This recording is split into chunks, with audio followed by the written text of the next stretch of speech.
Matagal nang nagtatrabaho si Arlene sa isang factory ng sabon. Nagpakita ng kagalingan at kasipagan, ngunit may isang pangyayari na siyang magiging dahilan ng paghahanap niya ng bagong trabaho. Arlene, pinapatawag kita ngayon para makapag-usap tayo. Saad ng amo niyang si Don Cielo. Okay po, tungkol po ba saan yan? Tanong nito. Alam kong matagal na kitang tapat na empleyado dito at malaki na rin ang tiwala ko sa iyo. Kaya lamang, kailangan kong isara ang factory dahil sa ibang bansa na ako mamamalagi. Sana maintindihan mo. Huwag kang mag-alala. Bibigyan naman kita ng last pay mo at may dagdag pa yan dahil sa pagiging tapat mo sa akin. Paliwanag pa ni Don Cielo. Ma'am, nalulungkot po ako dahil halos minahal ko na po yung trabaho ko dito sa factory. At gusto ko pong kayo din po ay maging amo. Kaya lang, wala naman po akong magagawa. Kung dapat, at kailangan nyo na pong magsara. Mag-iingat po kayo, ma'am, ha? Tawag-tawagan nyo po ako, kailangan nyo ng kakwentuhan. Sagot naman ni Arlene. Maski ako ay nalulungkot din, Arlene. At halos napamahal na kayo sa akin. Lalo ka na. Kaya lang, kailangan talaga eh. Naiintindihan ko po, ma'am, ang inyong desisyon. Mag-iingat po kayo, ha? Mamimiss ko po kayo. Kaagad namang niyakap ni Don Cielo si Arlene dahil para ninyang anak ito. Noon ay mabilis na nakapasok sa trabaho sa factory si Arlene dahil sa mabait ang ugali ni Don Cielo. May mahabang buhok at maitim na balat si Arlene. Kaya hirap siya dating maghanap ng trabaho. Maswerte na talagang nakilala niya si Don Cielo. Labis na ikinalungkot ng Arlene ang pagsasarado ng factory. Ganun naman, ay kaagad na naghanap ng ibang trabaho dahil marami siyang babayaran. Manong guard, hiring po ba dito sa restaurant? Tanong niya sa guard. Ay oo, hiring. Pumasok ka na lamang at magtanong sa loob. Sagot ng guard. Kaagad namang pumasok sa loob ng restaurant si Arlene. Yes, I am the manager. But di ko sure kung ma-hire ka dahil sa kulay mo. Baka kasi mamaya, imbis na marami ang customers hindi na sila kumain dito. Dahil mandidiri sila. Mataray na sagot ng manager. Pero ma'am, masipag po ako at mapagkakatiwalaan. I assure you na magiging maayos akong employee mo. Kahit na, hindi pwede dito ang ganyan, I'm sorry. Your application is rejected. Sigaw nito, kaya nagkatinginan ng mga tao na kumakain sa loob ng restaurant. Grabe naman kayo. Palang araw magkikita pa tayo at pagsisisihan mong hindi mo ako tinanggap dito. Madiing sagot ni Arlene. Shh! Whatever. Sagot pa ng manager. Umalis patakbo si Arlene at umiyak dahil sa pamamahiyang ginawa ng manager ng restaurant. Pagkatapos ng insidente ngayon, ay kaagad na naghanap siya ng iba pang trabaho dahil naniniwala si Arlene na may tatanggap at tatanggap sa kanya. Nakarating naman siya sa tindahan ng mga ukay-ukay. Nakita niyang hiring doon, kaya't kaagad na nag-apply. Isang matandang babae ang may-ari nito at kapareho niyang kulay ng balat. Magandang araw po. Nais ko po sanang mag-apply bilang sales lady. Talaga lamang pong kailangan na kailangan ko. Paliwanag pa ni Arlene sa may-ari. Well, urgent hiring talaga ako. Kaya hard ka na. Maaari ka nang magsimula ngayon. Pakiayos lahat ng damit at display. Lahat mga nasa sako pa. Paliwanag ng may-ari. Yes ma'am, thank you po talaga. Sobrang salamat po talaga ng marami. Kaagad namang inayos ni Arlene lahat ng ipinapaayos sa kanya at inayos ang display ng mga damit. Habang inaayos naman ni Arlene ang lahat ng mga hindi pa nare-display, ay nilapitan naman siya ng may-ari ng ukay-ukay na si Ginang Nelly. Aba, napakahusay mo naman mag-display. Maganda yan. Bati naman ni Ginang Nelly. Wala po yun. Kailangan ko po ang trabaho. Kaya pinag-iigihan ko po talaga, ma'am. Sagot naman ni Arlene. Well, balang araw, ituturo ko rin sa iyo paano galawan pagdating dito sa ukay-ukay business. Balang araw, makakapagsimula ka rin ng sarili mong ganito. Masiyang sabi ni Ginang Nelly kay Arlene. Ngumiti naman si Arlene kay Ginang Nelly. Bagay na pagsang-ayon niya dito. Lumipas pa ang ilang linggo, ay halos kabisado na ni Arlene ang pasikot-sikot sa business ng ukay-ukay.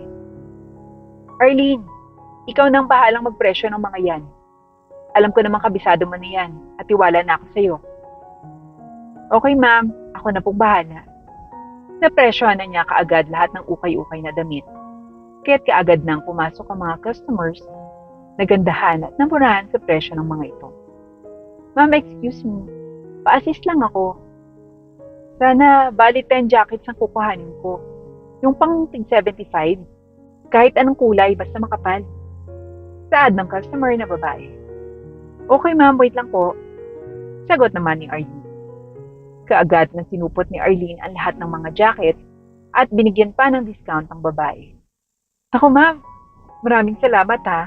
May discount pa talaga ako. Huwag kayong mag-alala. I-recommend ko din sa mga kakilala kong ukay-ukay shop na to. Mga pantinda ko rin ang mga ito para sa mga taga sa amin. Yung mga hindi na kayang makapunta dito sa bayan para bumili ng jacket. Babaeng customer. Ganun po ba? Next time bibigyan ko po kayo ng discount. Balik lang po kayo dito sa ukay-ukay shop namin. Masayang sagot ni Arlene. Matagal na ring inoobserbahan ni Ginang Nelly ang kahusayan at determinasyon na ipinapakita nito sa trabaho. Kaya si Ginang Nelly na rin ang nagbukas ng topic na magbukas na ng sariling ukay-ukay shop, si Arlene sa kabilang bayan. Arlene, wala pang isang taon halos. Kabisado mo na ang business na ukay-ukay. Marami talagang customer yung bumabalik-balik dito. Dahil sa galing mong magbenta. Kaya gusto ko magbukas ka na ng sarili mong ukay-ukay shop sa kabilang bayan. Huwag ka na mag-alala. Maaari naman kitang pahiramin muna ng pampuhunan mo. Pansamantala, bago muna ibalik kapag successful ka na.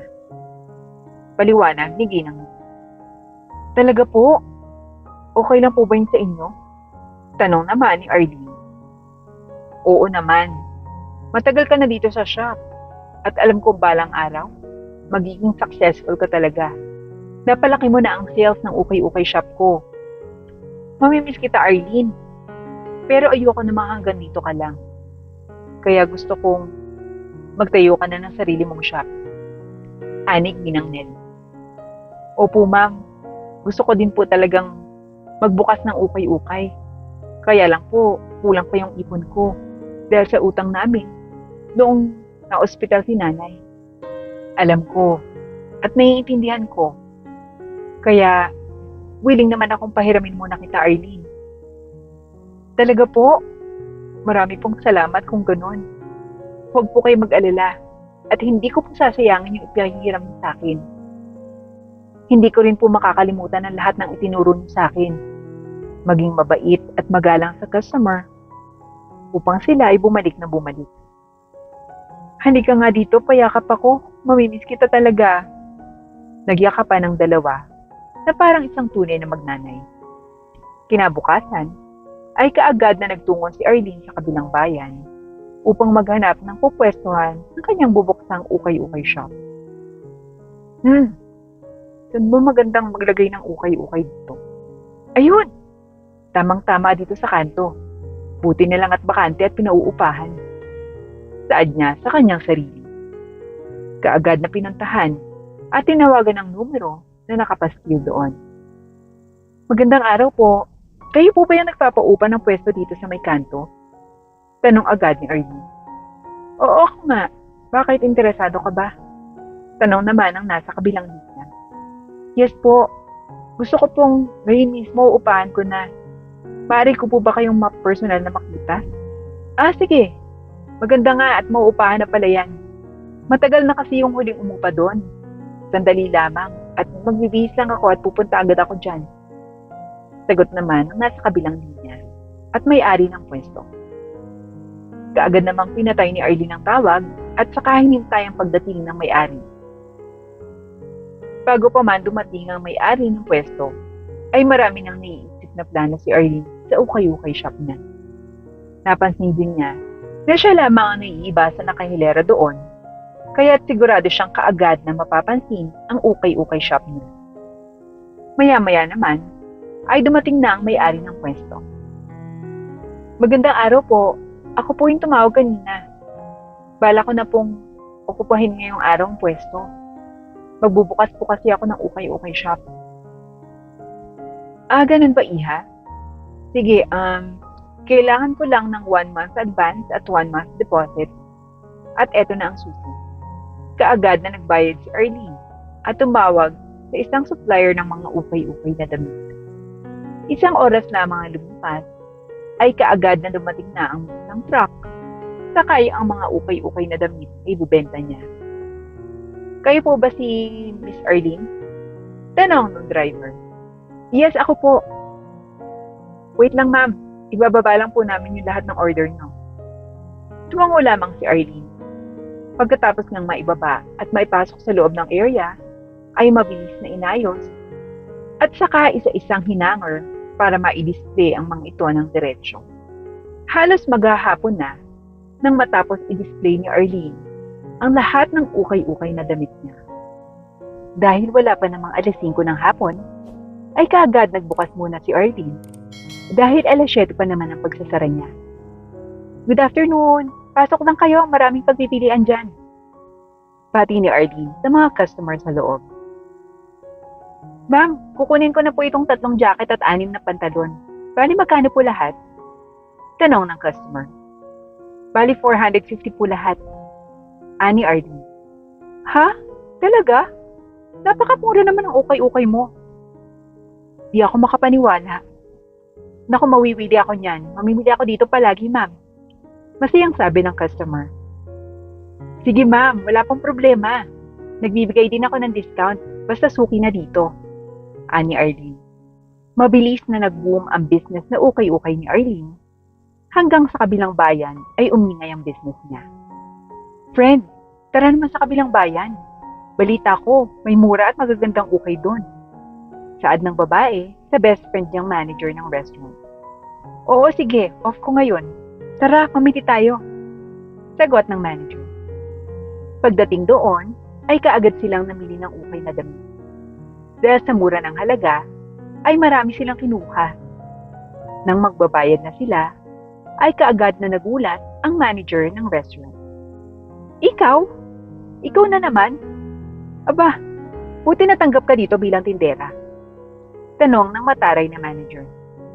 Aba, ikaw pala. Ang babaeng mataray na hindi ako tinanggap bilang cashier sa restaurant. Well, this time, hindi ako nag-a-apply. Fortunately, ako ang owner nitong ukay-ukay shop. Don't worry, I'll treat you. Yung pinamili mo, regalo ko na lang sa'yo. Para naman magbago ang ugali mo. Sagot ni Arlene. Whatever. Let's go. Huwag na lang tayo dito bumili ng ukay na damit. Yaya naman ito sa kaibigan niya dahil napahiya na siya kay Arlene. Well, kilala mo pala ang owner ng ukay-ukay na to. Small world, ah? Yes, we know each other, right? Tanong ni Arlene sa manager ng restaurant na noon ay tense na dahil napahiya na siya. Let's go na. Lumipat na lang tayo sa ibang ukayan. Yaya pa rin ang manager. O eto, baka makalimutan mong gift ko sa ito. Sabay abot ni Arlene ng plastic na may lamang ukay na damit. Kinuha naman ito ng kasama nitong babae at kaagad na nag-thank you kay Arlene. Salamat dito ah. Don't worry. Next time, I'll buy something dito. Masayang sabi ng kaibigan ng manager. Okay, see you soon again. Sagot naman ni Arlene. Nagtagpo ang landas nila Arlene at ang manager kung saan siya dati nag-apply na trabaho bilang cashier. Naging aral na rin sa manager ang nangyari sa kanila ni Arlene na huwag magbaliit ng tao basta-basta. Pagkus, ay tumulong tayo hanggat maaari. Huminto naman si Arlene nang makasalubong niya ang manager ng restaurant. Hi. Well, I need to apologize for what I've done to you. First time we met. Saad ng manager. Don't worry, matagal na kitang pinatawad. Masayang sagot ni Arlene. Thank you ha. Sagot nito. Simula noon, ay lalo pang lumaki at dumami ang branch ng Okaya ni Arlene. Bagay na lubos-lubos niyang pinasasalamatan sa Panginoon.